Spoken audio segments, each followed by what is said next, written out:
excavation program for those properties that were over excavated. The numbers that were provided last night were that the over excavation team has assessed about 80 properties in the Redwood Valley area, and 60 of them are eligible for the program, and they're going to be working on this through the end of the month. And what I'm told is that these contractors and folks need to move on after they finish and move into Sonoma County. And so they're at the Redwood Valley community meeting last night. Cal OES mentioned that they're looking at trying to be done with these over excavation sites by the end of the month. So they're going to be moving in aggressively, and I guess they started on East Road, then they'll move to West Road, and then they'll move up to Tom Kai. And I just want to give the commission a status on what's going on every time we meet, so that you folks are well aware of what's happening out there and what the department is also working on. So with that, there's really nothing else to really talk about. We're in the midst of budget season, and the board will take up budget hearings the first week of June. So right now we're just in the mode of trying to put the numbers together and work with all the folks and sharpen pencils. Are there any questions for the director? On the property that used to be Masonite plant site, which is between the railroad tracks and the old hop kiln, I notice there's about 5 excavators out there, and they're digging up the ground. Is that part of the winery that was supposed to be built? Because the foundation on the west side of the tracks is laid, and that was supposed to be the winery. But that whole field is being excavated, and I haven't read anything in the papers about that. The winery, if I may, I believe the winery is off of Ford Road. As you go under the bridge and you see that construction that's going on now, that's the winery building. I think what you're referring to is the area that is furthest to the east. And I believe there's a grading permit in, but I can try to find out what the status is and what exactly is going on there. Okay, because it's massive earth moving. Right. There's 5 carryalls that are working out there. And what's strange is I haven't read anything in the paper about it. I was just curious as to what they're doing. Yeah, because I believe there really wasn't much publicity regarding the winery, because it's a permitted use and it did not require any entitlements other than a grading permit and then a foundation permit along with the building itself. Well, that's what I was thinking, that maybe it would be part of the vineyard that would go with the winery if they were going to do that. I will double check with the building division, but I believe it's grading that's going on out there with regards to a different project. Because there was a for sale sign there, within say a month ago, and the for sale sign's gone now. Before the meeting, the commission meeting is over today, I'll have a response for you. Thank you. Yes, I had another question, a question about the over excavations. If I heard that right, the percent is very high of over excavated property, seems to me. It is, and How what did that what they're doing now is the recovery team is actually calling folks that had the ROE forms that were filled out and asking, if they need to come forth, if they need to deal with this, to put their names on the list, and they'll assess the property. So basically what Cal OES is doing is they're basically the ones that are now coming in and dealing with this, and they want to take a look at anything that may have been over excavated. Mm-hmm. So that percent might be reduced when they're actually on the ground looking. Yes. Again, they've looked at 80 properties so far. 60 of them have been determined to be qualifying for this program. And again, the way the program works is that the state will work with a contractor. They will pull the grading permits on behalf of the property owners, and it's no cost to the property owners to basically address the over excavation in these areas.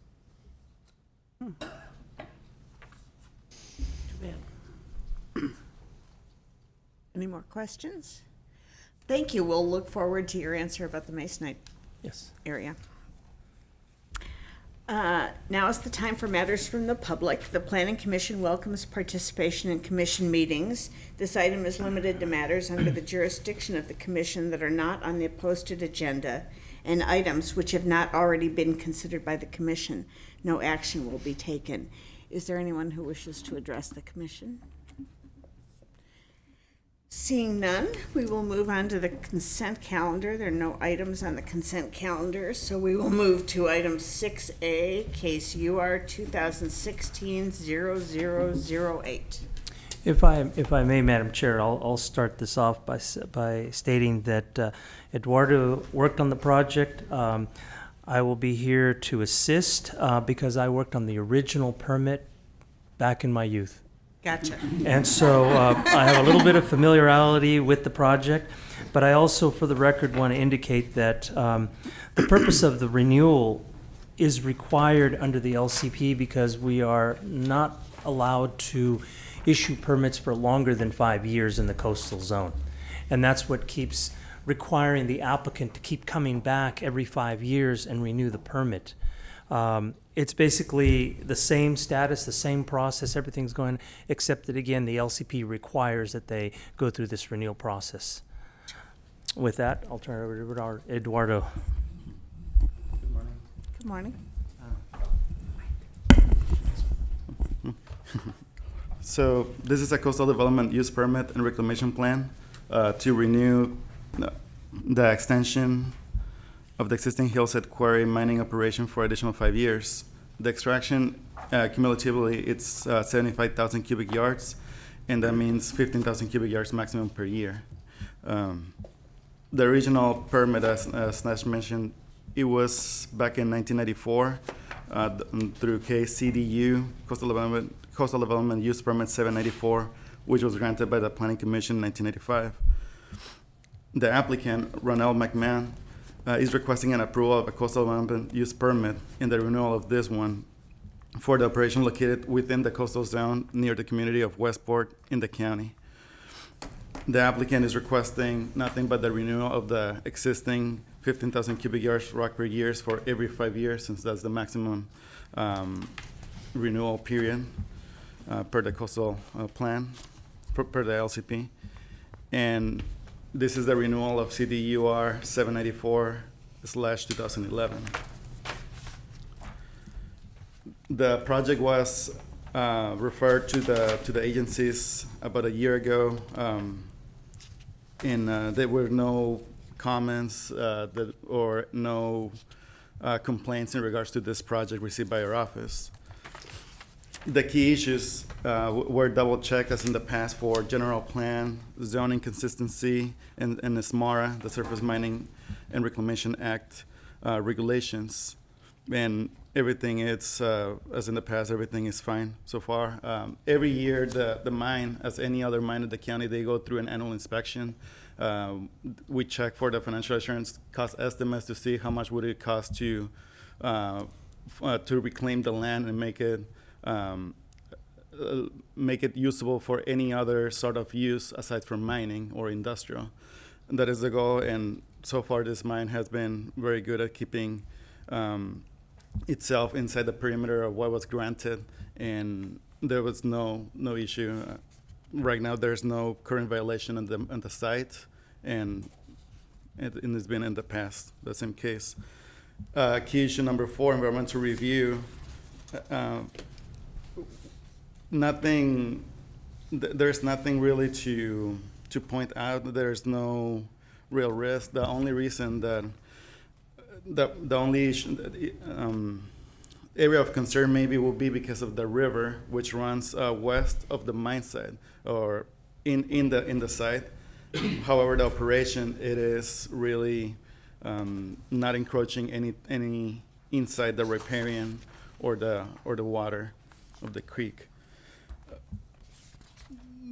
Because of that environmental review, the result, it was a negative declaration per the staff. That is the recommendation. So we, planning staff, we recommend to a planning commission to adopt the negative declaration and approve the renewal of 5 years for this use permit. Any questions for staff? Yes. Yeah, just one. There was some discussion in the reclamation plan section, I think, about the financial assurances, and the numbers were recommended to be changed. Did you all agree on those numbers? Yes, these are revised every year because of the raise in the cost of rental and everything. They need to submit every year a financial assurance cost estimate, and yeah, those numbers are revised. This year, like in matter of maybe 6 months or so, it will be revised again because it needs to happen within 90 days of the inspection, which for a county, it's better to do it late in the year from August to November. So. Okay. So Madam Chair, if I may add, the Surface Mining Act requires that an inspection be performed at least once a year. The inspection serves as the baseline for financial assurance cost estimates. The operator would be required to submit a cost estimate based on the actual cost, the true cost to reclaim the site. This is based on prevailing wages, and it's also based on equipment rentals. In California, we typically use the manual that's published by Caltrans that comes out every April, and that accounts for the hours, the equipment itself, fuel, everything that goes into the equipment. The operator puts together a detailed estimate that basically shows what it would take to reclaim the site at that given point in time based on the area disturbed. That cost estimate is submitted to the department. We review it, and if we deem it adequate, we send it to the state. The state has 45 days to review it and comment on it. The state's engineers look at it, and if they have an issue, they quickly contact the county. If they don't have an issue, we follow up within the 45 days, and then they tell us we're good to go. And then at that point, we request a new financial assurance of the operator. And this is an annual process that happens every year, and it follows the inspection. So that provides that safeguard to make sure that if the operator walks away, there's enough funds there that the county can then seize the bond or whatever financial mechanism and then actually have the reclamation sent out to a third party to perform. Right, which is always important to have in all cases, so thank you. Okay, go ahead. Perhaps it's just my packet, but it appears I'm missing pages 12 and 14. Is anyone else?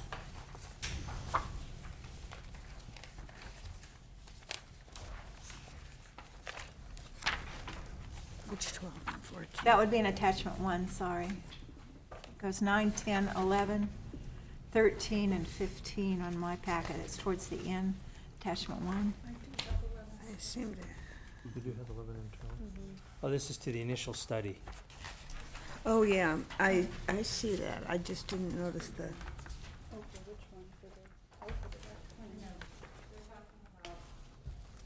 Reclamation plan. Oh, the reclamation. The rec plan. Excuse me. Nine. I am too, I guess. It looks Way like in the page 12 is missing. Yeah, and then. your Or they next may page just, is- well, they wouldn't be misnumbered because it's in 13. that order. I'm just missing 14. page 12. Yeah, me too. So it looks like. You there's have a portion 14? Oh, no, 14. yeah. 14 as well. Mhm. Unless it's mis- Eduardo, do you have a copy It of isn't. that page? No. the office. I don't, it's not clear if it's misnumbered or if it's. So if I may, through the chair, this looks like this was it's called Attachment 1, Wilsey Ranch, and it begins on page 9, which is a description of the task to be performed, which is from the last reclamation plan submitted, and it's their cost estimate. This is just included as an attachment, but the new financial assurance would have to be on a different form, and this is the old form and not necessarily the new one, because the new one is something that we're waiting on from the operator once this is approved. Okay. But this gives you an idea of when the application was last approved. this is the type of thing that they would have to do in their exercise in formulating a cost estimate. Basically, what is the work to be performed? What are the activities? What are the costs and the types of equipment that would be used? And because of the size of the mine, and even there it says here, annual reclamation cost, this number is, let's see, it looks like it's going back to the original 1993, which again is very low compared to, it's low by today's standards, but it was more applicable back in the 90s. And so this form has been significantly changed and revised over the years. And it was part of the original reclamation plan dated November of 2000. So again, that's 18 years ago, and that will be revised as we move forward because these numbers are significantly low by today's standards. Because when I take a look at the cost of a CAT D6 dozer, they listed $65 an hour back then, and it's almost $200 an hour now. Oh, we should get dozers. Yeah. I have a question that is kind of related to this, which is, have the laws governing the substance of the reclamation plan, not the money of it, but the substance of it, have those changed, and have those had to be altered also over the 18 years? There were changes, there were amendments to SMARA in the last 3 years, which addressed all facets of the mining. It really tightened up the laws, what it really did, as far as SMARA is concerned. Everything from lead agencies doing what they're supposed to be doing to operators filing the necessary forms. Reclamation itself is on a parcel by parcel or mine site basis. As far as overarching, what are some of the things that that the new laws do? Well, basically, there's a lot of things that go into a mine, from the actual mining, site boundaries, setbacks, and so on, and it really tightened up what a lead agency has to do. In fact, one of the things that was very important here with the SMARA reform was that lead agencies in the past basically were caught just checking the boxes when they did a field inspection. And the new forms, and actually I was serving on the State Mining Geology Board when we adopted the current forms that we're using now. It forces the lead agencies to actually ask the questions: what are the setbacks? What wildlife is out there, and is it impacted, and did your CEQA document address it? Water quality issues, drainage issues. So it actually asks those questions, and the inspector actually has to go out and verify all these things in the field. Whether or not they have BMPs installed at the site. So there's, it went from a 2-page form to a 10-page form. And these are the things now that everybody has to adhere to. But overall, it really tightened things up. It really didn't change the law itself and require more. It just made sure that everybody was doing what they're supposed to be doing. Thank you. Any other questions for staff? Sorry, it's not that. Okay. So, I'm sorry, Nash, I'm not really clear on the pages. I understand that there's updates and things, but, and I don't want to hold this up, and I agree with it, but I'm just concerned that this should be corrected before it goes into the, so maybe when we make the motion, or when someone makes a motion, they could comment on that or change the motion so that it would include the updates or something. You want to get the pages? Yeah, we could do that and bring the pages forward, but I'm finding that this was an attachment to the original reclamation plan. I think if we needed to change the language, it would just basically reflect changes that would allude to using the most current dollar figures for reclamation and not necessarily relying on the old one. Because what you have here is the old reclamation plan. The reclamation itself doesn't change. What changes is the cost of the reclamation, and that's done annually. That's an adjustment that's required. So what we used to do is we used to take in these applications and require a cost estimate when they filed the reclamation plan. What's in here is just a copy of that reclamation plan cost estimate, but the cost estimate has changed since then. So if we were to look at the cost estimates today, they're going to be much different than what was here. So this is just a, I'll call it a section of the reclamation plan that dealt with how these things were cost figured out. But we can definitely obtain the missing pages for the commission. So if you want to. Go ahead. Deputy County Counsel Matthew Kudrowski. I think giving the pages would be nice just to make sure this is a complete approval. But that being said, and Nash, correct me if I'm wrong, I think condition number 18 refers to the final reclamation and revegetation shall be done in compliance with the approved rec plan and addendums provided by the operator. So if what we're saying here is the addendums by the operator, what this portion of the rec plan itself, that work as defined isn't changing. The cost estimate and the attachment does change over time. That's an annual revision of that. So overall, those are the pages that would change on an annual or semi-regular basis, if I'm correct. So the motion wouldn't have to change. I think just to make sure that the packet was complete, I'd like to have those 2 pages in and make copies of those as well. And again, County Council is correct because we already have reclamation plan in place. That the actual work itself, what needs to be done, doesn't change. The only thing that's going to change on an annual basis is the cost of the reclamation, and that has to be adjusted every year because we don't require them to cost out the reclamation from beginning to end. We only require them to cost out what they've disturbed. In other words, what they will disturb, what they've disturbed to date, and what they plan on disturbing within the next year. And then that process changes each year. So as they disturb and reclaim, you either adjust up or down based on the area that they need to reclaim. And so condition number 18 will actually address that sufficiently. And again, state statute requires that we review those cost estimates each year. That basically puts the county in that position that we have to review those cost estimates before they're allowed to continue doing any work. And those are the addendums that are referred to in condition 18. Correct. The addendums would be any changes to the reclamation itself.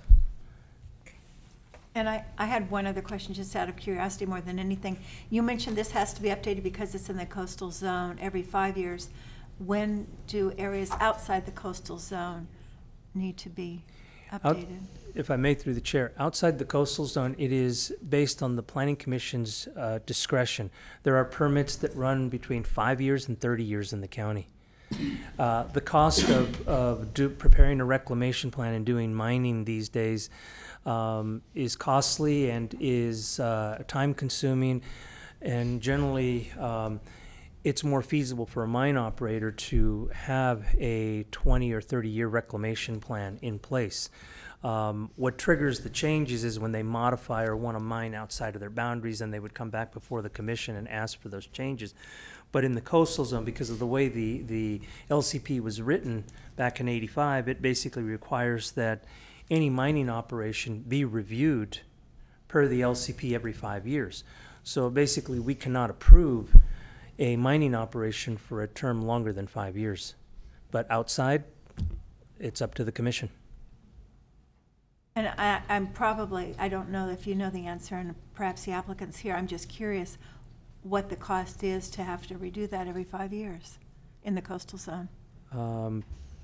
I can tell you it's the cost of the application, but the applicant could better answer the question because there's the cost to put the application together, and then if there's any changes that need to be done, then that's up to the applicant, and you may want to ask that of the applicant. Thank you. Any other questions for staff? Okay, now we will ask the applicant to come forward and ask our questions. Yes. Please state your name for the record. Good morning, Board. My name is Ronell McMahon, and I am the owner-operator of Kibasilla Rock Company, which is the quarry out of Willits Ranch Quarry. I've ran the operation for 19 years, and this is my 4th time coming in asking for a permit. Yes, I'm happy to answer all of your questions. I've never had any negative comment from all of the agencies that come and tour my quarry. I not only have the county that comes once a year, but I also have to do a storm water prevention program that I have to take water samples 4 times a year and have them tested for oil and grease and sedimentation. So it's not only what the county has on their agenda that they come and look at, it's also state and other government agencies that check on me regularly. I'm also checked on by MSHA, which is the Mine Safety and Health. They check for the dust particulates in my quarry and also for noise. So I'm regulated quite a bit. In respect to Mr. Gonzalez about being in the coastal zone and only having a 5-year term, and that's just the way it is, there are other quarries in California that are in the coastal zone who have a longer period than me. Some of them are 10 and some of them are 20 years. I also know that in the county, just recently, in Cloverdale, which is, of course, is out of the coastal zone, they requested a 30-year permit and got 30 years. So it's hard to be in competition, and it's hard to be in business when you only have a 5-year program. They have asked me, now California wants to update any kind of CARB equipment, which is any heavy equipment. So I have the problem of how do I update and do these expenses when I don't know in 5 years whether I'll be in business. It also affects my employment. If long-term employees, I may only be in business for another 5 years. The answer to the question of the cost of the reclamation, I have to hire a geotechnical engineer to do my my maps and my quarry sloping, and it's $10,000 to $20,000. Fortunately, the geotechnical engineer that I used did a long-term reclamation, which is 2-phase, and I haven't reached my limit because I haven't mined my limit every year. So I'm still under that reclamation plan. But if I had to, it would be very expensive. I'm also have to pay $5,000 to the county when $3,000 was for the application and $2,000 is for Fish and Game. Fish and Game actually, when I have come before the board before, has been waived for me, which was appreciated since nobody else has to do it every 5 years. And as far as the financial assurance, I have to give that every year, and the one that's in the packet is very old. I use the Caltrans, as Mr. Gonzalez had mentioned earlier, all of their pricing. So I don't know how, this one is so old, I don't know where it came from. I think maybe it was just as an example. I think that's the way it was too, because I am updated, I am current on that, and it is, I don't know, it's a mystery to me why that wasn't included. Also, the creek that goes by the quarry, I just want to clarify, it's not within the boundaries, but we're very careful about it and take very good care of it and make sure that nothing happens to it. It's not a major creek, or it's basically a drainage, because my quarry is in the middle of mountainous areas and is surrounded on all 4 sides. Also, there's a map in here that shows that the quarry is in a highly scenic area, which is not correct. It's on the east side of Highway 1, and you have to drive into the quarry. It's a half a mile in. The only way to really see the quarry would be to either fly over it or to drive into it. So if there's any other questions, I'd be happy to answer them for you. Yeah, I just have one, and it's Yes. not relevant to approving the application, but the stream crossing that the road crosses, is it a railroad bridge or what type of crossing? Doesn't the access road cross the No, creek? it does not. Oh, it does not? No, Oh, not in I any thought it did. place. Okay. From the map. Yeah. Any other questions? I was just wondering if you knew the process, or if there could be a process, since you mentioned there were other mining operations within the local or the coastal zone where they get longer periods. Is it because of your location, or is there a way to appeal to that so that you could get like a 20-year? Or do you know the answer? That I don't know. If I may, through the chair, every county is different, and every county adopts its coastal or LCP plan. Ours, when it was adopted and certified, it only provided for a 5-year term. And Ms. McMahon is correct. There are other places in California that have longer terms in their coastal plans, but that's either because the LCP was adopted with other mitigation measures, or it was adopted with an EIR, or it was adopted just in an area that recognized existing sand and gravel pits in the coastal zone for longer periods of times. And the other thing too is we don't know, but other areas may have vested rights in the coastal zone, so which would not require terms be placed on there. It just says that reclamation has to occur. So with that said, our LCP, there's no appealable process, and it basically would require an amendment to the LCP, which we know that would be a challenge to the Coastal Commission. So in Mendocino County, everything in the coastal zone is tied to a 5-year term. That's too bad. It is. It makes it tough to do business, and I can certainly agree with the applicant. It's awfully costly, and that's what makes things so costly in this area and in California. But Yeah, it's also costly to try to appeal, so. you're right. Any other questions for the applicant? Thank you. Thank you. If I may also add through the chair, condition number 1 that talks about the expiration date, that where it says in the last sentence, this permit shall expire on April 19, 2022, that should actually be changed and modified to May 17, 2023. Because again, we want to stick to the 5-year term.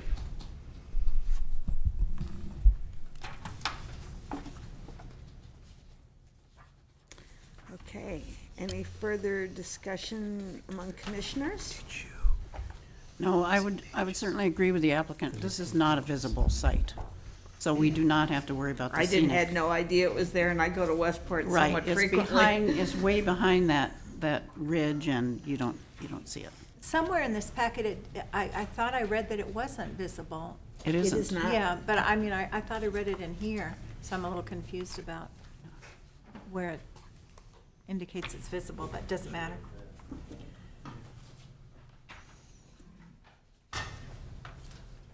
Oh, these are the missing pages? So, if I may, through the chair,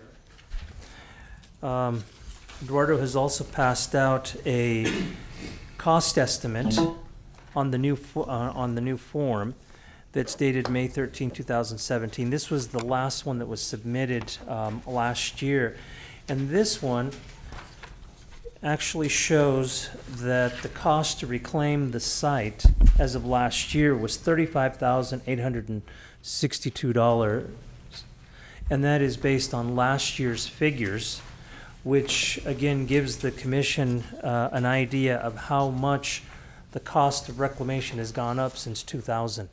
When they originally in the document had costed this out at $1,800+ and then by today's figures, the cost estimate, and again, I'm using last year's as an example because we're always looking at these to come in, basically after the approval process, they would submit the new cost estimate.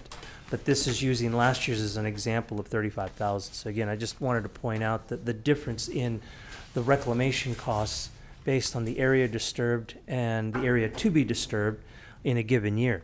So as we move forward in time, the cost estimate will go up, but it also may come down as they reclaim other areas of the site. Because again, once you reclaim and release those areas, then you no longer are financially responsible for them. But this is part of state law that requires that we go through this exercise, and actually it's the operator that has to go through this exercise and give us the cost. Our portion of the exercise is to verify the cost based on the most current information that's out there, and that not only includes the Caltrans equipment rates, but it also includes the labor rates that are published by the state.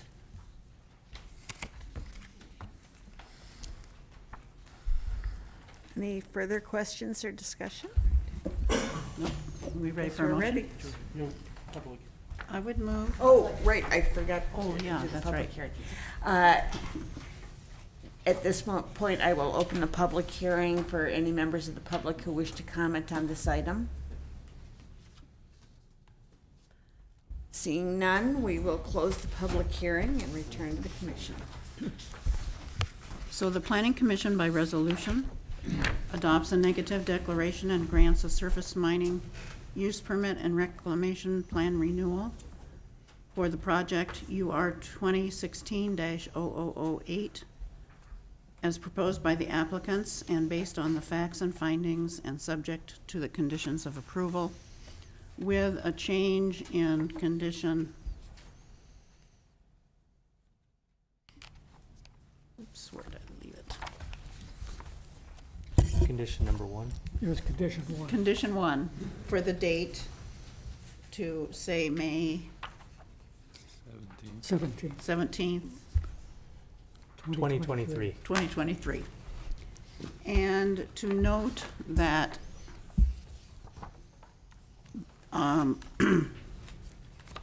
we now have the pages that were missing in the original staff report. They are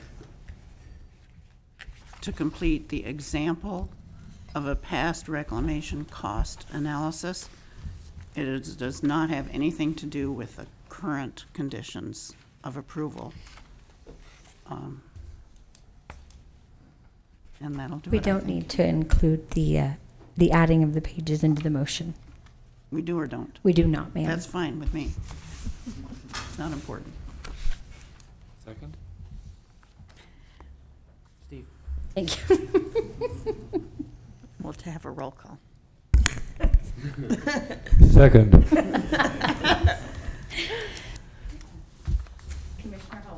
Commissioner Hall. Second. No. Yeah, yes. Commissioner Warner. Yes. Commissioner Kruger. yes. Commissioner Hall. Commissioner Nelson. Yes. Commissioner Ogle. Yes. Chair Holdcamp. Yes. Motion carries 6-0.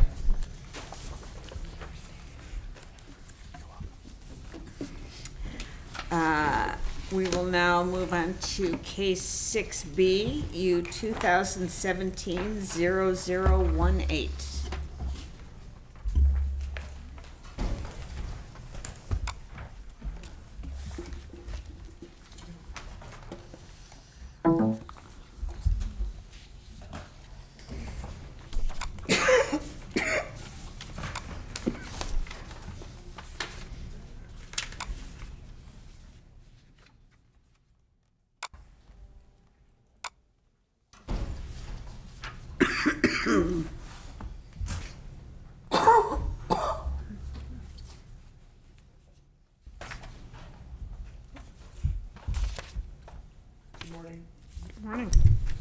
Good morning, Chair and Commissioners.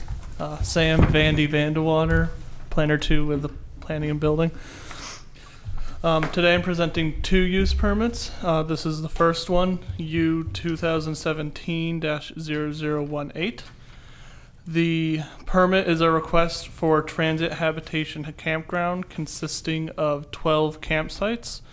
In addition, future development would include 18 canvas tents, as well as, the applicants are also requesting 15 events per year of no more than 100 people.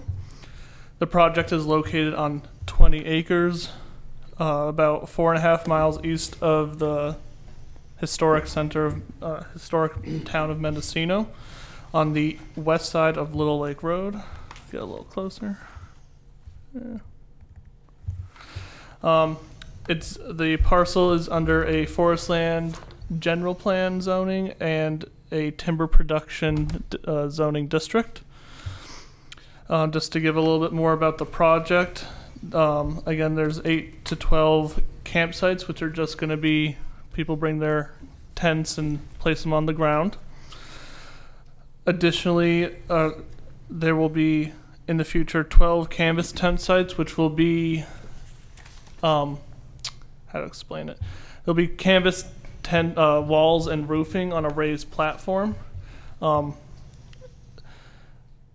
They will not have any kitchen or restroom. There will be a restroom constructed for the campers to use while on site. The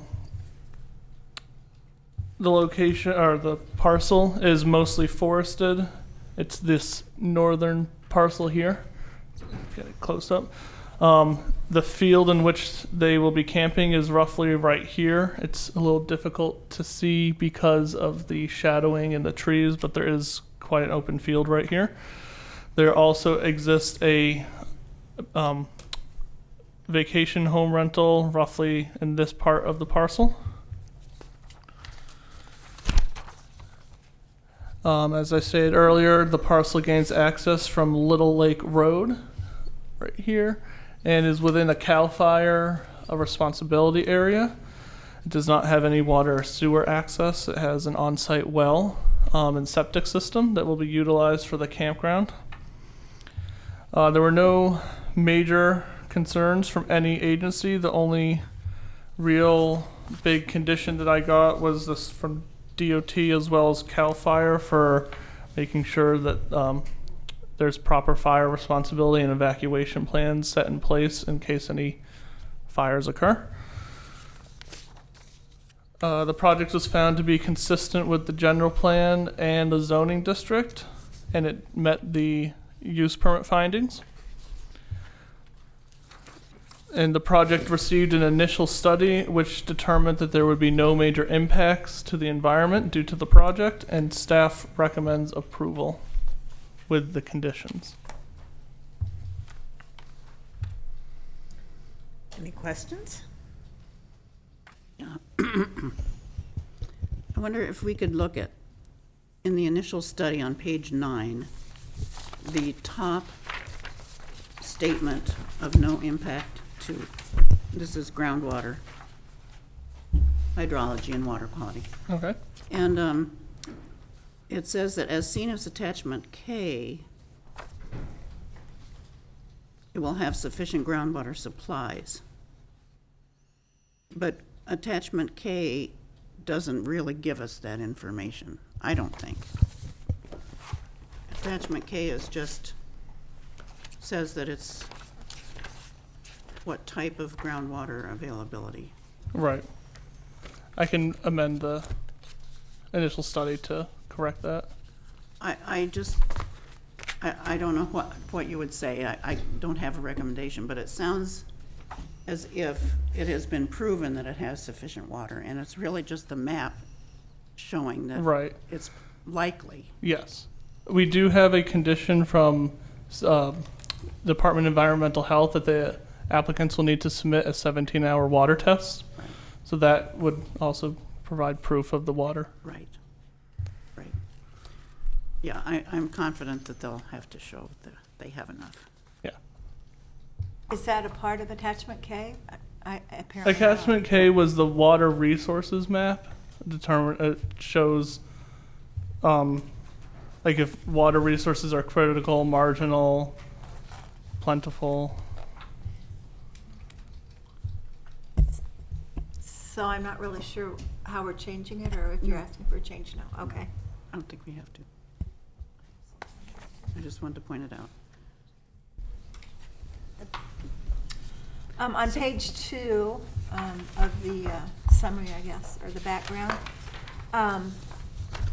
the third paragraph again, PG&E provides the necessary electricity. There is no gas and natural gas on the coast, and PG&E doesn't provide gas there, so please delete that. Forgot to mention that.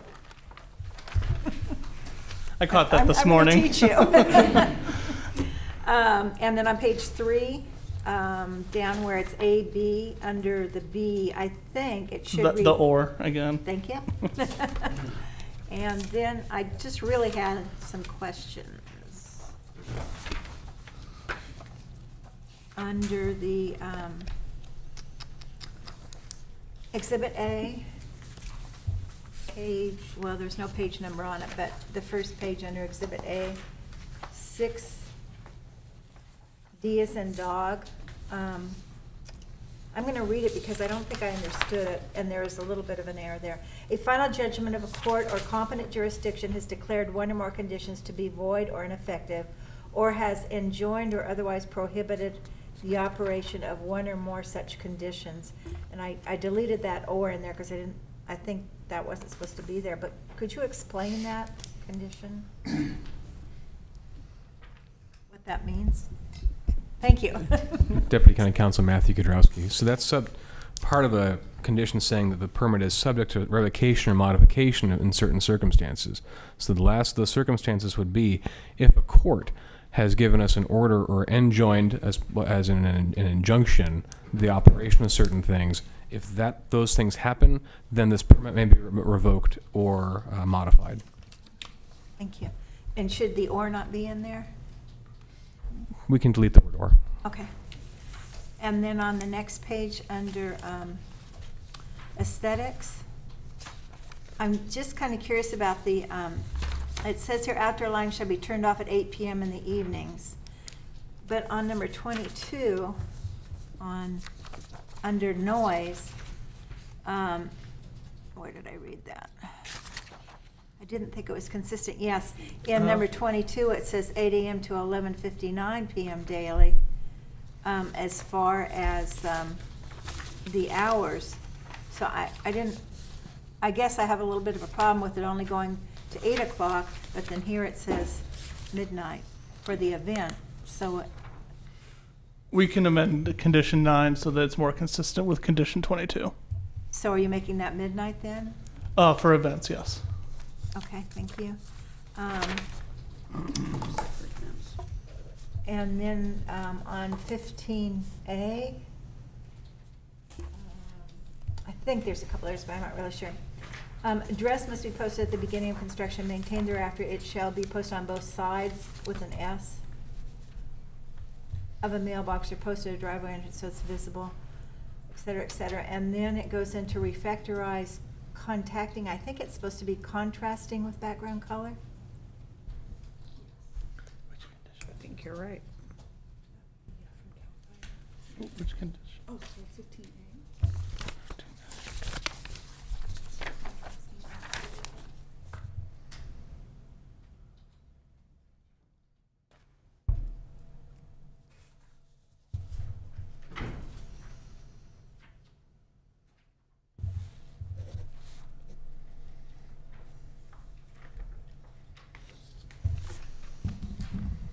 That's correct. Okay. And then on number 17, and I guess this is just my own opinion, but the plan shall be submitted, it goes down about the middle of the sentence, this plan shall be submitted to review and approval, for review and approval to the Mendocino Emergency Services Authority at least 14 days prior to each event. It would seem to me that they would have a plan for all of the events. So I was wondering why that couldn't just, why they had to do it every time they have an event 14 days prior, rather than just one that covers the whole year. That condition is just a preset condition we have in our, we have a template of different conditions for different uses.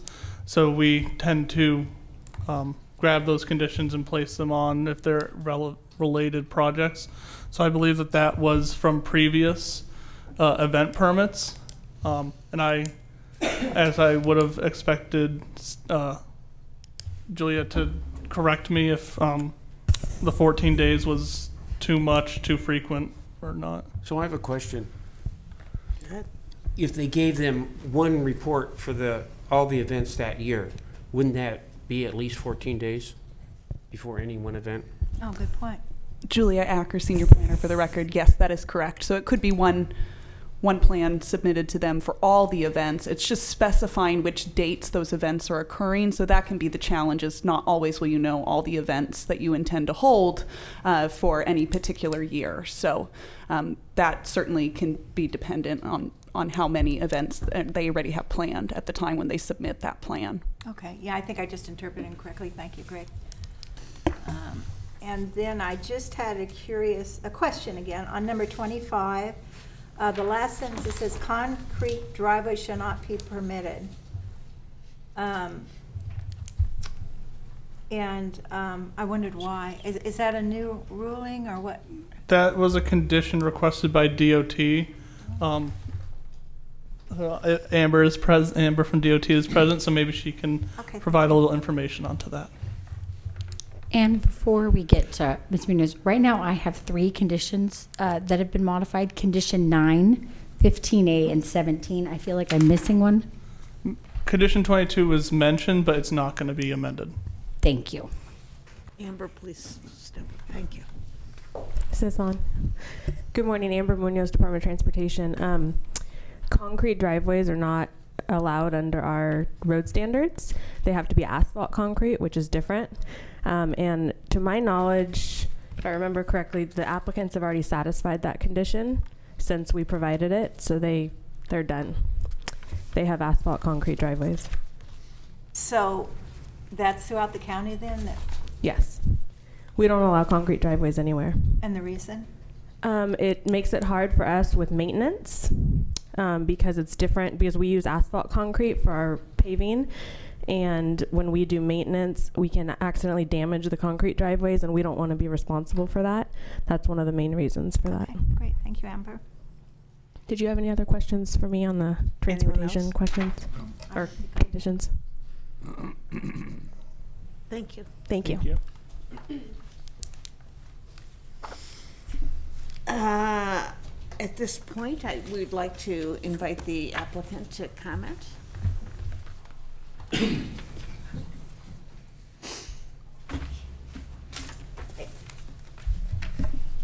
I'm Kamor Pellman. This is my husband, Tim. These are both our properties, in fact. Our private residence is the property to the south, so we are the only neighbor to the subject property. Before I go ahead, I want to respond to the 14-day advance notice to let the local emergency services departments know when we're holding an event is indeed their current request. I spoke with CAL FIRE, Josh Kitchens, and Ed O'Brien at Mendocino Fire, and just as a courtesy to them, because we're not a big, well-known, easy to recognize by name facility, they just requested that I give them a quick call. We live right next to CAL FIRE, so it's easy to just stop in and say, yep, there's going to be 55 people there this weekend, so that in the case of an emergency, they don't have to go, where is that place again? It's just, it's posted on their forehead or whatever. Keep them. So I have no problem continuing to do that. It's easy. If it's a courtesy, if it helps. If it's not mandated, that's fine too, but it's not a big deal. So in response to our project, really what we're looking at is, because it's our home, because we live here, we've both been here since the 70s, we raised 4 kids here, we're trying to figure out how to take responsible stewardship for this property while developing it into a feasible project that can continue to benefit us and the community and the county. We're right in the middle of a pretty highly desirable recreational zone for bicycling and hiking. There's a lot of people that are out there using that area, so the idea of making that even more recreationally available to people who might want to come and stay and camp and use that is what our interest is in. Tourism seems to be the way that the economy is maintaining and growing here. I work in the wedding industry. as a events florist, and just seeing the numbers of people that come to the coast. I don't know what the numbers are countywide, but the amount of out-of-town dollars that are coming in as a result of events and camping and recreation is viable and something that seems to us to make good sense of use for our property. Our next neighbors beyond are the Mendocino Woodlands, which have been there since 1932, and they overnight 450 people every summer night through the season. So I feel like the general area is well used and well proven to work for that. Of course, they have their own access issues, which we don't have. We're very fortunate to have direct access off Little Lake Road. And yeah, because we live there, because it's our home, we don't have any dreams about it being a big thing. We don't want to compete with the Woodlands or Mendocino Grove or one of those other kinds of things. It's a different look for us. So that's really what we're looking at. And any questions, please let Any questions of the applicant? Go ahead. Do you have a name for it? That's the hardest part. Not yet. Right now I kind of like camp in Mendocino, like camp INN. That's kind of fun, but it's a little challenging. And for those people that are, more traditionalists, right. we don't know quite what it'll be. We have to work on that. Okay. We have an active vacation rental there right now, which has been great. And that's been sort of a test of the use of the property. And it's a little bit less polished than many of the vacation rentals. There's no internet, no TV, no cell phones, and so people really respond to that, which is good for our needs. A couple more questions. Sure, go ahead. One is logging activities at Jackson State. Have there been logging activities near your property since you've been there? There are. Currently, there's a plan going on. There was one maybe 5 years. There's one about half a mile away happening right now, just farther to the southeast, I guess. No, northwest. Yeah. So we can hear the yarder. What do they go out? 408. I think they're not loading down Little Lake Road. Right. No, they're going down 409. Oh, they are. Yeah. Oh, right. But because it is an actively harvested forest, can be from time to time. Yeah. It is. I wonder if it's appropriate, and I don't know if we do this with use permits, but to mention the right to farm language that warns about dust and noise, and so that your visitors would be aware. I don't know. Right. Julia Acker, a senior planner for the record. That's typically applied to when we have residential development, things such as that. It wouldn't typically be applied to a project such as this, which it's more of a sort of temporary or intermittent sort of use there. So, I mean, we're aware that we're in the middle of Jackson State Forest, and because of that, we do get visitors that wander onto our property just looking for mushrooms and different things. And there's bike trails all around our property. So there's activity around there for sure, and I don't have any problem. If that were to come up and they wanted to log the area around our property, I mean, that would obviously be their right to do that. And so I think we're pretty aware of where we are and stuff as far as that goes. Especially if it's happened before. Yeah. Currently, there's so many trails and it's used so much by the public. I think there would probably be some brushback about them logging that whole area right now, because there's talk about including some of that area around us with the Mendocino Woodlands, because it's such a recreational area at this point. But they logged across the street from us within about 300 feet of one of our boundaries about 5 years ago. So they've come around us, they just haven't gone all the way around us yet. Right. Then I had a question about the number of toilets. When you have events and you have up to 100 people, how many toilets are there going to be? The requirement from the health department, I believe, is one head for every 50 people. But we'll have a permanent installation of toilets, depending on what the health and planning mandates for our numbers.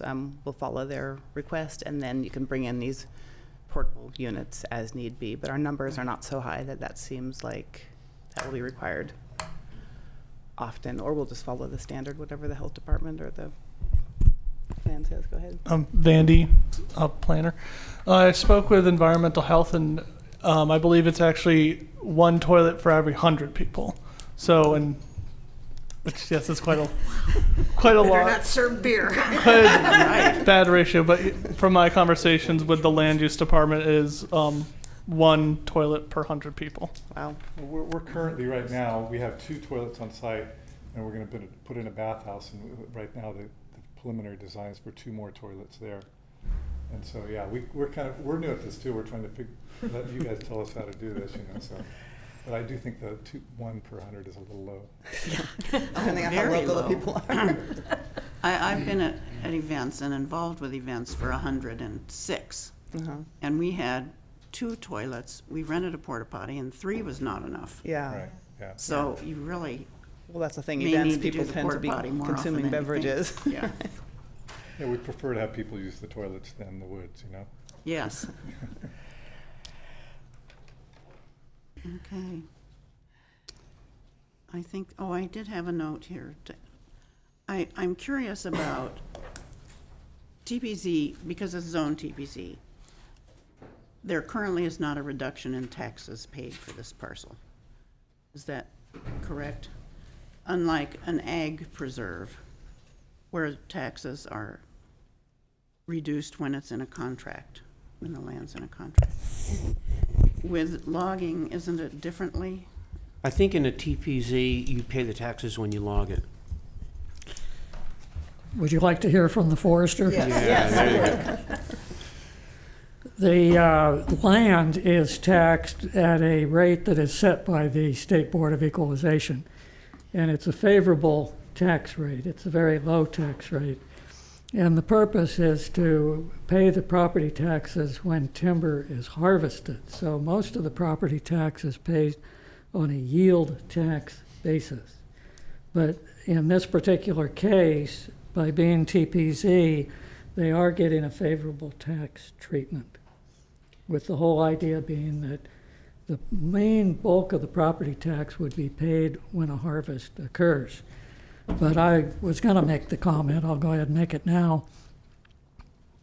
Being 20 acres, I don't see the feasibility of a commercial timber operation here. So I don't believe that this permit and the uses that they're proposing is going to have any effect on the timber base in Mendocino County. They might take out a few trees for salvage or for safety purposes, but it's not going to support a commercial operation.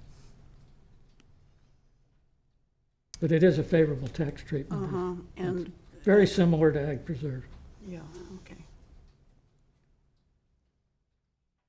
In ag preserves, when we've had a commercial enterprise on the property, and we've allowed it with some use permits in the past, I think, from time to time, we've asked that they take that section out of the ag preserve. But we can't do that for a whole parcel. I was going to say, if I may through the chair, typically what happens is, yes, no, that would not be the case. You wouldn't take it out. But what happens in the TPZ is as Commissioner Kruger indicates, there is a favorable rate because of the TPZ, but also what happens is once the entitlements are approved and improvements are placed on the property, the tax assessor would take that area out anyway because of the improvements, and they would tax it at a different rate. So really that all falls onto the assessor. But with Ag Preserve in the past, if we had a project, there would be an area that would be subject to immediate cancellation or renewal as long as it didn't affect the rest of the contract. Can I make a comment on that? I think in the long run, the county's going to make more money on taxes with this kind of facility than they will on timber tax, because we're not planning. Have never planned on logging it anyway. Right. And we certainly are taxed on our improvements on the property, right. Which is we pay plenty in taxes right now. Yeah. Well, thank you. I appreciate that discussion because it worried me a little bit last night, and I like the idea that the county reduces taxes for those purposes. Right. But since this obviously isn't a timber harvest purpose. Right. But I get it. Yeah. So thanks. Any other questions for the applicant? Thank you. Thank you so much for all of your time, and Vandy for your help. At this point, we'll open the public hearing on this item. And if any members of the public care to comment on it, please step forward now. Seeing no one, we will close the public hearing and bring it back to the commission. Any further discussion? Chair Holtkamp, Yes. if I may, I would just like to return back to our discussion about the page 9 in the initial study and the concern about the mention to the groundwater resources map. And myself and Deputy County Counsel have just worked on a slightly revised language for that initial statement there. So I'll just read that into the record if I may. Sure. Okay. So this portion, so this is page 9 of the initial study, and this is part B of that response under hydrology and water quality. And it would read, no impact. The proposed project will use an existing on-site well, which requires testing prior to making use of this permit. Therefore, sufficient groundwater supplies will need to be demonstrated. Thus, no substantial depletion of water resources will occur. Very nice. Thank you. Is that something we have to vote separately on adopting that change, since it's not in the resolution, it's in the initial study? We don't, Deputy County Counsel Matthew Godrowski, we just include that as part of the motion as a change to the initial study, as well as whatever changes we're making to the resolution and its conditions of approval. Okay, thank you. If I may, I had one other item we would just like to include. So on the resolution, it is the now therefore be it resolved clause on the resolution, and that's page 1. And staff would recommend just adding at the end of that sentence, based upon the evidence in the record. So that would now read, now therefore be it resolved that the Planning Commission makes the following findings based upon the evidence in the record.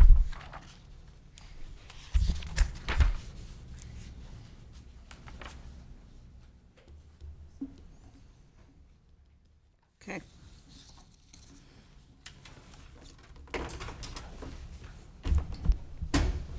Chair Holtkamp, as part of making a motion, I might allow the secretary to review the changes that we're making to the initial study and the resolution and conditions of approval to make sure we have them all down, or that she has them all ready to go.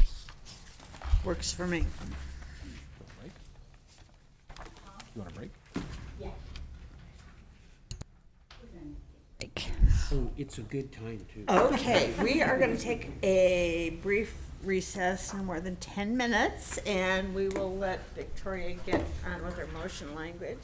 Download, reload.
Okay, so we are going to have a review of the revisions that we've made to the resolution and Exhibit A.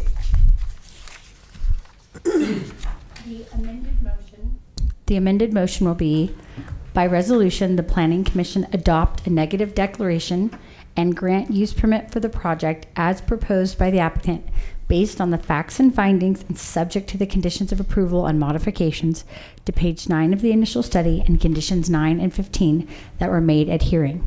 Now, Julia will read the exact corrections into the record. Thank you. So Julia Acker, Senior Planner for the record. So the first change, which is page 9 of the initial study, will now read, B, no impact. The proposed project will use an existing on-site well, which requires testing prior to making use of this permit. Therefore, sufficient groundwater supplies will need to be demonstrated, thus no substantial depletion of water resources will occur. Then, as we move towards the resolution, we did have the one change to the statement in the now therefore be it resolved clause that would now read, now therefore be it resolved that the Planning Commission makes the following findings based upon the evidence in the record. Then we would move to condition 9, which is on page 4 of the resolution. And this condition would now be revised to read that all external lighting shall be shielded and downcast to prohibit light from being cast beyond the property boundaries. Outdoor lighting shall be turned off at midnight in the evenings and not to be turned back on until the following day after 6 a.m. in the morning. 24-hour security lighting would be exempt from this requirement. However, any exterior security lighting installed on the property shall utilize motion sensor activation. All lighting along the property boundaries shall be set back a minimum of 50 feet from all property lines.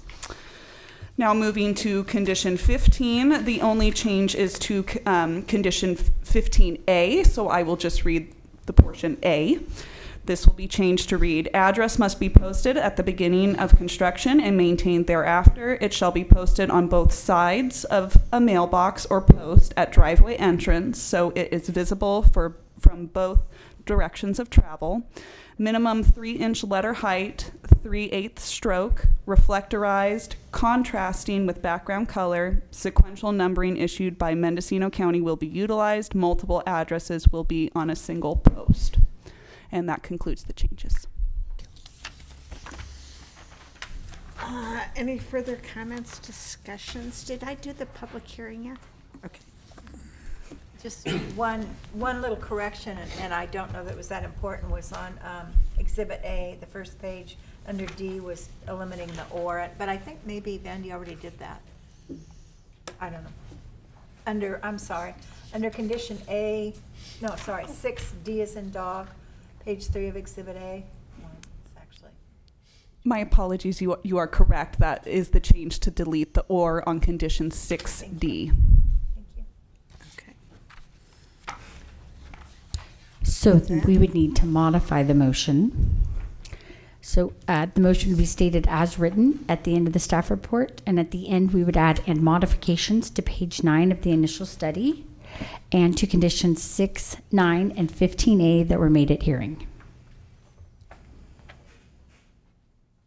So move. Good one. I'm not going to say all that again. I'll second it.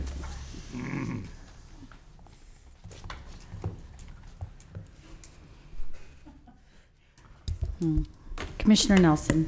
Yes. Commissioner Hall. Yes. Commissioner Warner. Yes. Commissioner Krugerl. Yes. Commissioner Ogle. Yes. Chair Holtkamp. Yes. Motion carried 6-0. Good luck. Thank you, Chair and Commissioners. All right.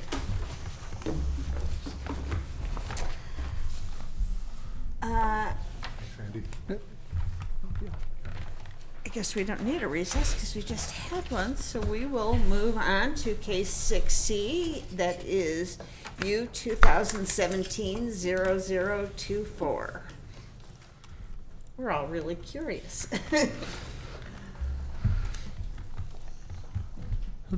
Chair and Commissioners, this project that I'm presenting to you is a use permit to allow for a major impact service and utility facility, which would be a 10-acre solar farm that would be utilized for public distribution.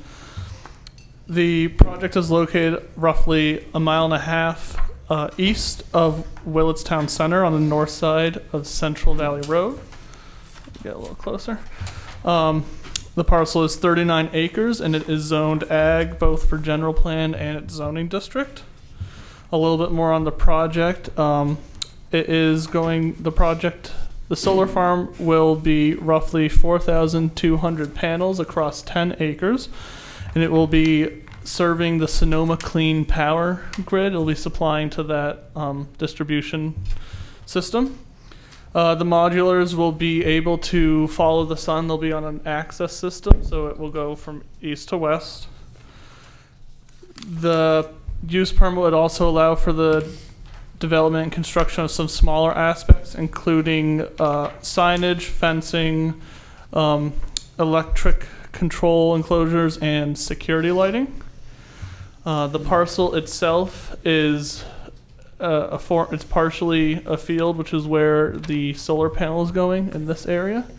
But there's also a brownfield site from a former cement mixing facility that had been there, I believe, in the 70s and 80s. The project has access to the Central Valley Road on the south side down here. Center Valley, sorry.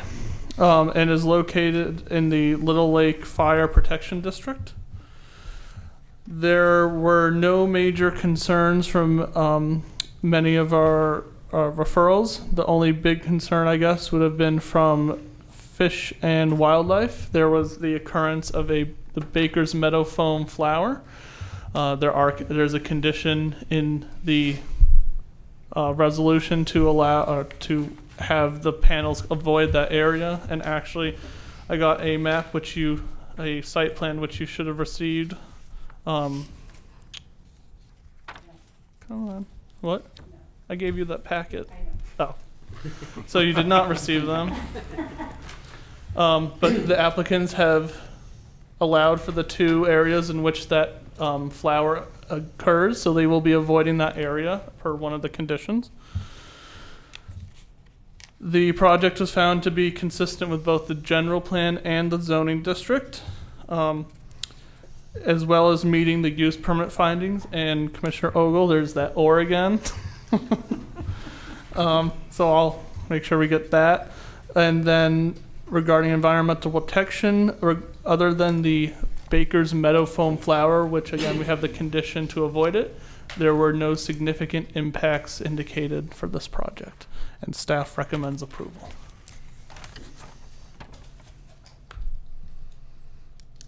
Any questions for staff? Well, I was going to ask about the botanical study results, but I guess this shows. So there were some occurrences, and the botanical study had 2, for lack of a better term, polygons on their map. So I crafted a condition that requested that panels avoid those 2 polygon areas. And as you can see, the applicants not only are avoiding 2 polygons as this little piece and this, so they're avoiding that whole area, which is very appreciative by Fish and Wildlife, I'm sure. Right on. And the hydrology assessment, did that show any particular thing of interest? Not that I was aware of. Can you remind me what a brownfield?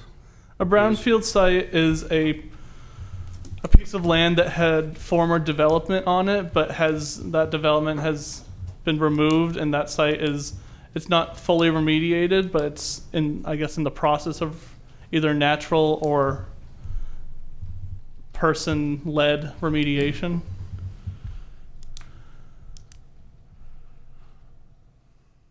Go ahead. Vandy, on Exhibit A, item 12, under cultural resources, Yes. it reads, any future ground disturbance shall require an archaeological monitor due to historically high population density in the area. What is the definition of high population density? Because it sure isn't very highly populated out there. It's referring to the historical presence of the Pomo Native Americans in the Archaeological Commission, which I staff. I think it was Commissioner Bill Call, who is our registered archaeologist, has had frequent records of Pomo artifacts in the area around Willits. And so in addition to accepting the survey with the recommendations, the commission also asked for this condition, and when we form conditions on the Archaeological Commission, there needs to be reasoning as to why they're being requested. There just can't be a condition requested for no reason. So the reason was the historical high population density. Okay, so we're referring to Native American high. Thank Yes. You. Thank you. Any other questions? So,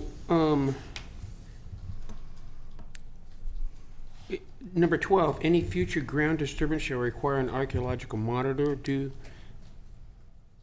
Is there going to be, well, maybe I should wait and ask the applicant. I mean, I don't see a lot of ground disturbance going on with, sticking solar panels on. Just, I don't know, sounds a little onerous to have a engineer or an archaeologist standing by while you're installing panels. Vandy Planning and Building. I did have a conversation. Unfortunately, the agent that I've been working with, Marissa Mitchell, was not able to attend today, but we have Seth from here representing. My conversations with Marissa was that they would request that this condition be removed. That was my last conversation with them. So I'm not sure if, I guess you could ask Seth when he has his comments if that will be a removed condition request. Thank you. Any other questions of staff, or we will ask the applicant to come forward? Good morning, Seth Israel with Intersect Power. First, thank you to Vandy and staff for working on this project. We work in a lot of cities and counties throughout the country, and this has been a very smooth process, so thank you for that. Here to answer any questions that you do have. In terms of the conditions, the only condition we would actually ask to modify is the first one, which in regards to the term of the use permit, which currently reads as 2 years.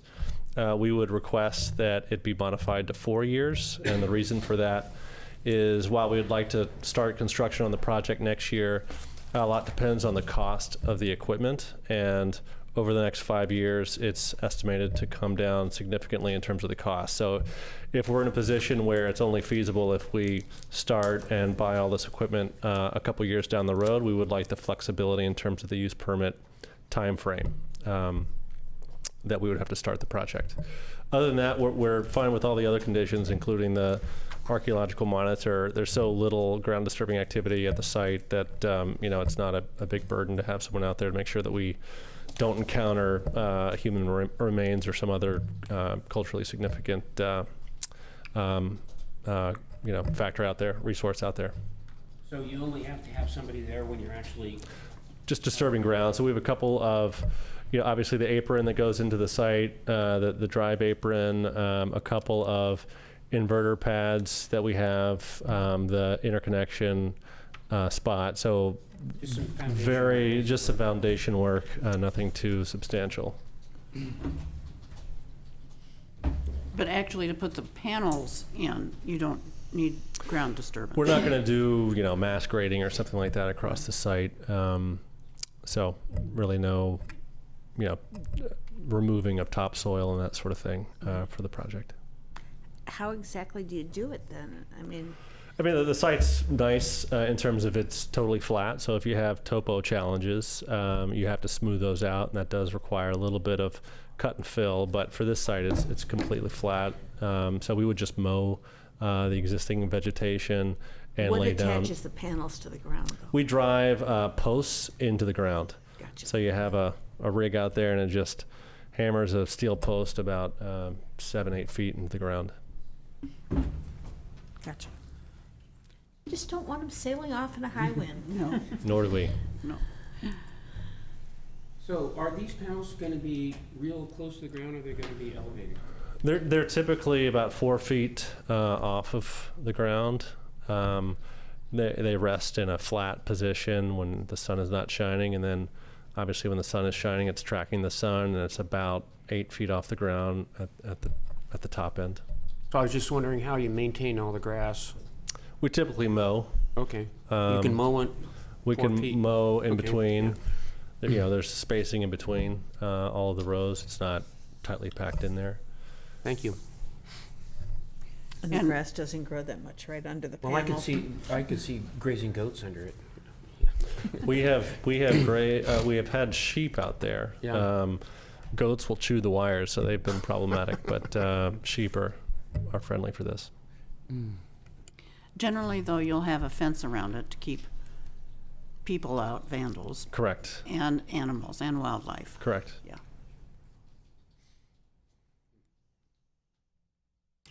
Just kind of a semi-technical question. This is going to Sonoma Clean Power. Clean Power. So who distributes the power? It's connecting into PG&E's system. As you likely know, Sonoma Clean Power has an agreement with PG&E to basically use their infrastructure.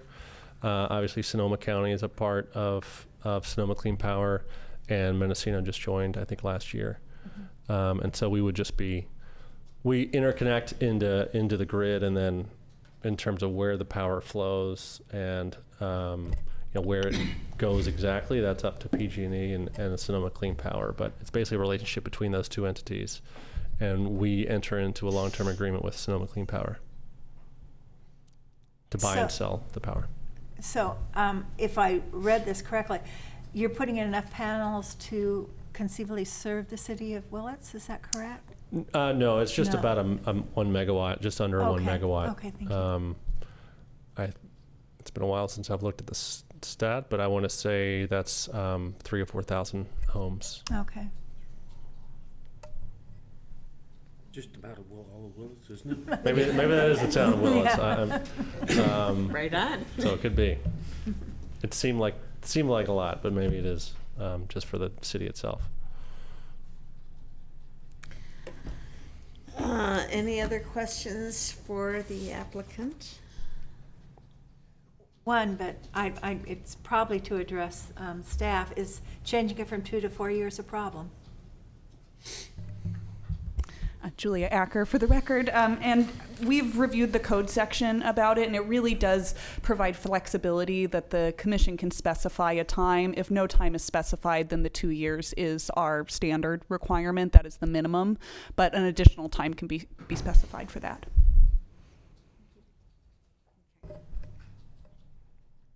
Thank you. At this point, we will open the public hearing on this item, and if there are any members of the public who would like to address this item, please step forward now. State your name for the record, please. Dana McKaig. I'm from Willits. I live across the street. Glad to meet you all. I have a question about the fencing. What type of fencing? How high it is, because the deer population and turkey population is real big, and the wild turkeys can fly, and we all know how high deer can jump. So I wouldn't want animals being injured trying to get in or then again get back out. Other than that, I know the groundwater level out there is really high, but I don't think them pounding the poles in there would harm that, but I would hate to lose my groundwater, because that was years ago, even before I bought my property across the street. There was a concrete plant out there, and so they do have water, because I remember when the bypass was going in, water trucks would go in there and fill up, and then of course it was kind of a drought era too, and I know that my water supply, because we're on wells out there, the water supply ran real low. So I don't think the water quality should be, but I sure hope not. Other than that, I imagine their maintenance and security and everything wouldn't be intrusive. It's pretty quiet out in that little neighborhood right there. And it is, most of us around there have hay fields. although I don't think that's seeded in hay. I think it's mostly kind of tall weeds, so, you know, that was a valid point on how high are those gonna be out there. I don't think they're gonna really disturb too much of the view or vista. People just drive by there really quick. It's not like I don't think that would be an impact, but I'm just all curious about it. Thanks. Does somebody want to say specifically about the fences? We typically just install a 6 to 7 foot high cyclone fence. Won't keep turkeys flying, but should keep the deer out. We've never had deer, fox. We have a lot of species around some of our sites, and mostly in Southern California, but haven't had issues with deer certainly jumping over, or trying to get under the fence. Thank you. Anyone else? Any other questions? Thank you. Any last questions for staff?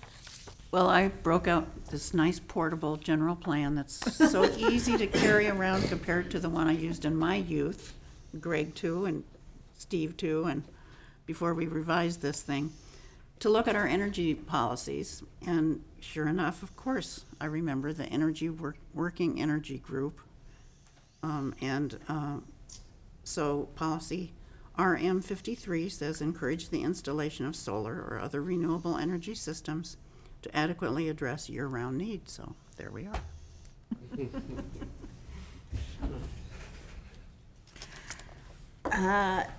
If there's no further discussion and no public comment, I think we might be ready for a motion here. The motion would change.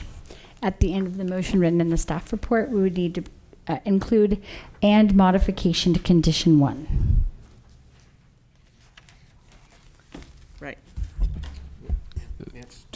To the chair. Yes. Deputy County Counsel Matthew Kudrowski, one more change to the now therefore clause of the resolution to include the phrase based on the evidence in the record at the end of that.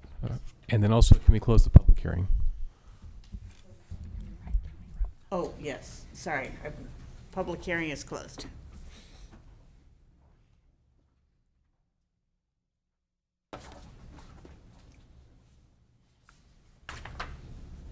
I guess we should talk about the year Right. permit. If we want to increase that from 2 to 4. I would certainly think going to 4 or 5. Yeah, just 5. 5. I'm okay with it. Works for me. 5? Yeah. I'm for 5. I could be for 5. Okay, we're good. Any other modifications to either the resolution or Exhibit A? Okay, I think we might be ready for a motion. Is this Well, Allison's? Commissioner She's not here. Purnell isn't here. She would probably usually do this, but somebody else needs to. I'll take a stab at it. Let's see.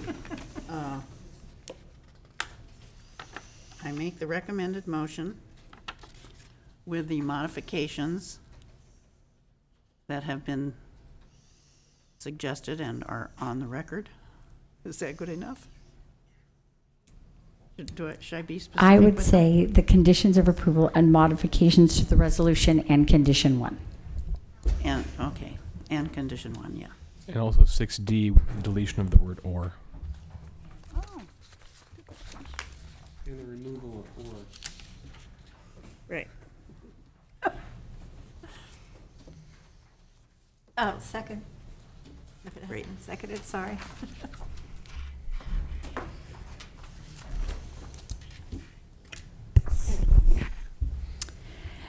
Commissioner Ogle, Yes. Commissioner Warner, Yes. Commissioner Kruger, Yes. Commissioner Hall, Yes. Commissioner Nelson, Yes.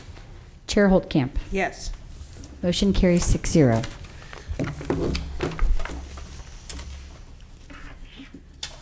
Thank you, Chair and Commissioners. Okay. Thank you. I noticed Director Gonzalez is in here. I'm thinking he has our updated info here.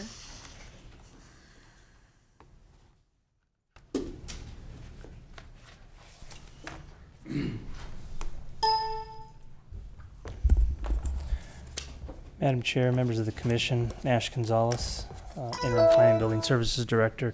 The question was raised earlier, what was happening out at the Masonite site. There is a grading permit that was issued back on April 3rd.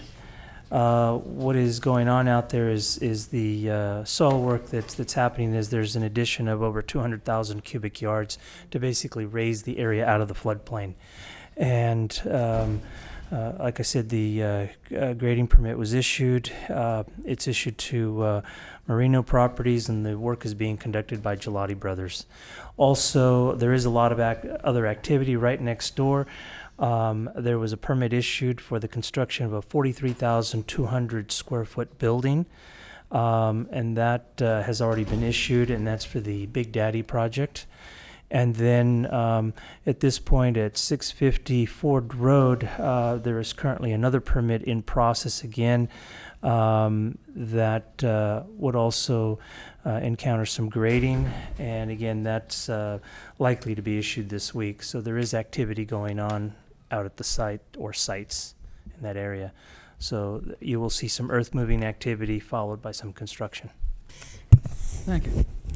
So they're raising it out of the floodplain. Do we know why? That particular one we don't know, other than they're just raising it above. We do know that next door there will be a building constructed, and they'll be grading down on that one as well. Mm-hmm. So you're just allowed to fill in the floodplain? Well, you're allowed to fill in, yes. You obviously can fill in. Oftentimes what happens after the fill-in, people might request a letter of map amendment or a letter of map revision if they want to get out of the floodplain officially. But you can grade and fill. But if you want to be officially out, you basically go through the LOMAR or LOMA process, as they call it, and then that would take the structure outside of the floodplain. Doesn't remove the property from the floodplain, but it basically, for insurance purposes, the property owner could have their floodplain insurance significantly reduced because now they're well above the floodplain, the high water mark. So do we know where that water gets diverted to? Russian River. Oh, okay. Downstream. Yeah, I mean, I guess I'm wondering, are they just moving their problem downstream, kind of, by doing that? I wasn't aware that you were allowed to. I knew that you were allowed to grade, but I did not know that you were allowed to raise the level. If you're in the floodplain, and it depends on how much of the displacement, it could be very minor based on the large area of the watershed. You are not allowed to do any fill or any encroachments into the floodway. That's what's prohibited. And that's that area that includes the channel and the area immediately outside of the channel that carries the high energy flow during a base flood discharge. But the actual plane itself, yes, you can actually build, provided that it's engineered. So I've lived here 67 years, and I've never seen water. I've never seen a flood go up there, so I think the effects are going to be negligible. I remember down in Hopland, we had some permits where we allowed raising out of the floodplain, and at a certain point, we required people building homes to have a garage underneath the house, rather than fill, allow for the water to just keep moving through. To keep moving through. And these are the properties along Mountain View. Yeah, down at Topland. Mountain House over Road, by yes. the school. Yes. And it was a real issue there, because by filling, we were forcing the water into neighbors' properties who hadn't done the filling. So that's I got that idea in Hawaii. They build houses on stilts so that if there's a tsunami, the water just goes underneath the house instead of destroying the house. And if I may, through the chair, the area down in Hopland that Commissioner Nelson is referring to has been an area that's being reviewed by FEMA, because FEMA at that point, I want to say it was back in 2011 or 12, they raised the issue during their last site visit. And in that area, we may be at a point where The next fill may require a hydrologic analysis to determine whether or not you're getting to that point of exceeding and pushing that displacement onto other properties. Because we're talking about the Felice Creek Channel being impacted. I used to live up there. It gets pretty impacted, I can tell you. So, if we could kind of carry on with this discussion, I think I saw, and you probably did too, like 4 or 5 trucks going in there, big trucks this morning into that area. I mean, that's a lot of money to invest in just raising it. So is there no requirement from the county to say, okay, why are you raising? I mean, it just seems like a big expense just to raise it for what? No requirement, huh? If I may, these are ministerial projects, and people can come in and ask for a grading permit today and not do anything for several years. If it was an entitlement, such as a use permit, you'd like to see the whole thing from beginning to end. But because it's ministerial, it's we'll say a building permit, a grading permit. It doesn't necessarily have to be tied to anything else. We're just being nosy. We want to know what's going on. Yeah. If I had the answer for you, I would provide, because I asked that same question: is this going to lead to anything else? And the answer is we don't know yet. And then the other question you mentioned. GoDaddy? No, was it Big Daddy. Big Daddy. So where's that going in? That's right next door. They're asking for. They've had a permit that's been issued for the construction of a 43,200 square foot building. Is that for retail sales, or do you know? I don't know. I think it's just a warehouse. Okay. And but that's an acre building. Okay. So that'll go between the winery and where the. Just east of of where you see the grading happening now.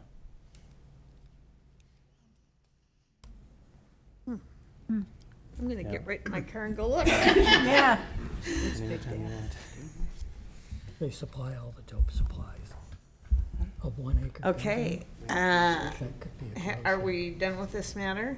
Only one other question on the winery. It seems to be going really slow. You don't have any clue why. I mean, sometimes you don't even see people out there working. I mean, the foundation's in, and sometimes you see a plumber or something, but no? Okay. Thank you. Yeah, I don't know, because that's typically, once the permit is issued, as long as they have the inspections, that's fine with us. They can typically take as long as they need to do the construction. Just being nosy again. Thank you. All right, we are up to, are there any further matters from staff? Any matters from commission? We will be moving our 2 sets of minutes to the next meeting for approval. Victoria has some if you want to take them, I guess, or if you'd prefer to mail them, I don't care, either way. The minutes will be going out in the next hearing packet, so you guys should be receiving them by Monday. Okay.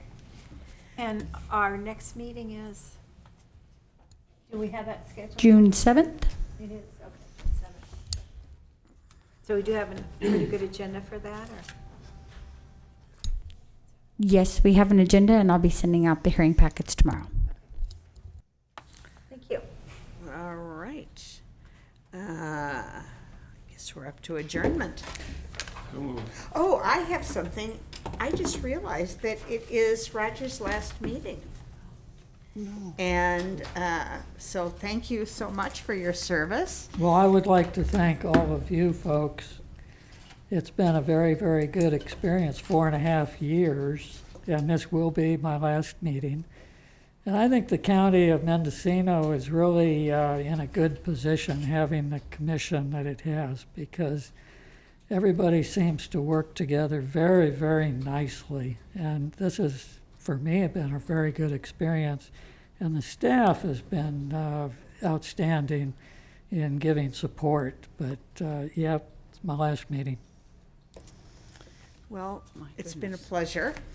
Yes, right. And we are very happy to have had you. Don't know when we'll see your replacement, but I hope someone equally qualified. That's up to the Board of Supervisors.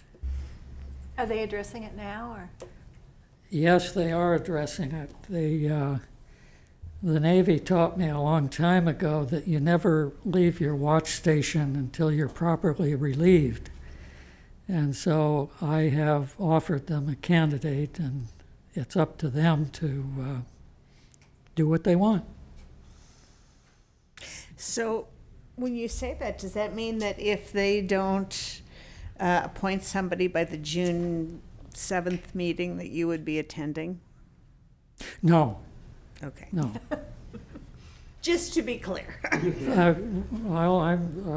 Matt may argue with me on the whole thing, but I go by the date of appointment and the county code that says that the appointment lasts for 4 years. So 4 years would be the 3rd of June. Well, thank you very much. You're welcome. And now we can adjourn. I'll move that we adjourn. Oh, Yeah. there you go. I'll second it. All in favor? Aye. Yes. So what are you going on to do? I'm going to